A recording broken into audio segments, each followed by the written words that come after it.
BNP -2 formula দেখতে চায় না বলে মন্তব্য করেছেন দলের মহাসচিব মির্জা ফখরুল ইসলাম আলমগীর। রাজধানীতে শিক্ষক দিবসের সমাবেশে ছাত্র জনতার বিজয় ধরে রাখতে না পারলে সবকিছুই ব্যর্থ হবে বলে মন্তব্য করেন তিনি। এতে শিক্ষক কর্মচারী ঐক্যজোটের চেয়ারম্যান সেলিম ভূঁইয়া সব বেসরকারি শিক্ষা প্রতিষ্ঠানকে জাতীয়করণের দাবি জানান।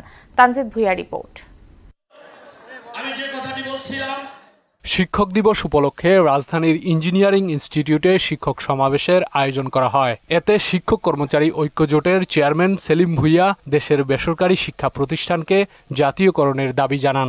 উনি আপনাদেরকে অবসর সুবিধা দিয়েছেন, যে অবসর সুবিধার জন্য আজকে আপনি বিদায়কালে 40 লক্ষ 50 লক্ষ টাকা আপনি পাবেন। জাতীয় ঐক্যের মাধ্যমেই দেশের বিভিন্ন ধরনের অস্থিরতা নিরসন সম্ভব বলে মনে করেন গণ অধিকার পরিষদ সভাপতি নুরুল হক নূর।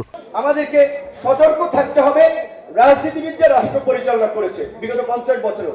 রাষ্ট্র পরিচালনা একটা রাজনীতি, সুতরাং এই অন্তর্বর্তীকালীন সরকারকে রাজনৈতিক ঐক্যমতের ভিত্তিতে একটা জাতীয় সরকারের রূপ দিয়ে কার্যত রাষ্ট্র সংস্কারের যে আমরা দাবি জানাচ্ছি সেটি সম্ভব।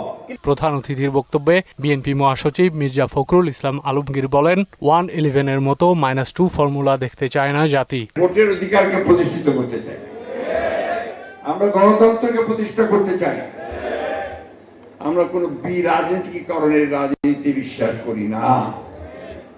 আবার ওই -2 111 আমরা দেখতে চাই না। আমরা আবার ওই মৌলবাদ বা জঙ্গিবাদকে দেখতে চাই না। আমরা আবার সন্ত্রাসকে দেখতে চাই না।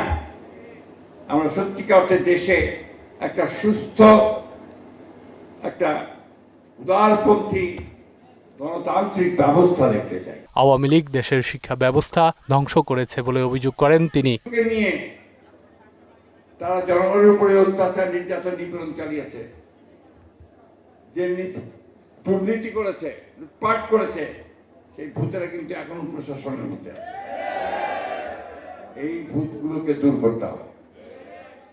তানজিদ ভূঁইয়া, মহড়া সংবাদ, ঢাকা।